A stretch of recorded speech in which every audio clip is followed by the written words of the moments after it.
احنا هما الابطال الحقيقيون. هنالك حديث عن وشكوى من ظلم تحكيمي كانت في المباراة بالأمس. أكيد هي مجزرة تحكيمية وليس ظلم، مجزرة تحكيمية في الحقيقة. الحكم المكسيكي كان واضح في التعامل، كان يريد أن يذهب بفرنسا إلى النهائي وجيء به خصيصا من أجل إسقاط المنتخب المغربي، وهذه سابقة تاريخية وإن هي تكررت، لأن في 2018 المنتخب المغربي غادر نفس دور المجموعات بنفس الطريقة. هناك الحكم الكندي الذي كان في الفار، لو كانت احنا نعكس الآية، لو كانت فرنسا هي التي صاحبت اللقطة لتدخل الحكم الكندي حكم الفار بسرعة.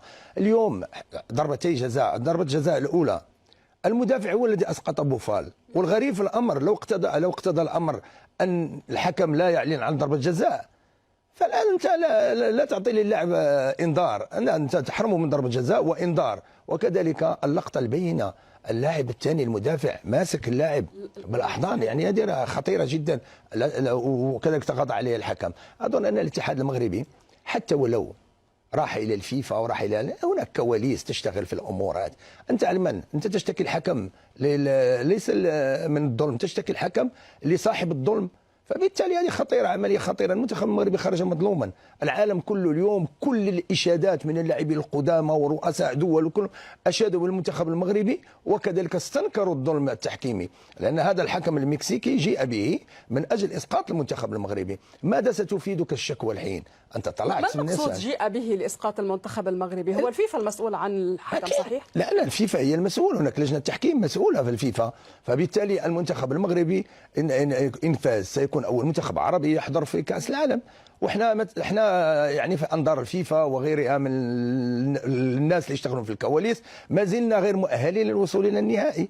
فيمكن ان احنا انتقلنا من صوره التنظيم التي حربت من اجلها قطر لمده 12 سنه، انتقلنا واعطيناهم الدرس في عمليه التنظيم وعمليه دخول الملاعب والاشياء واللوجستيك، فبالتالي هم انتقلوا الى ماذا؟ الى الملعب، الى كره القدم، فبالتالي حرم المنتخب المغربي.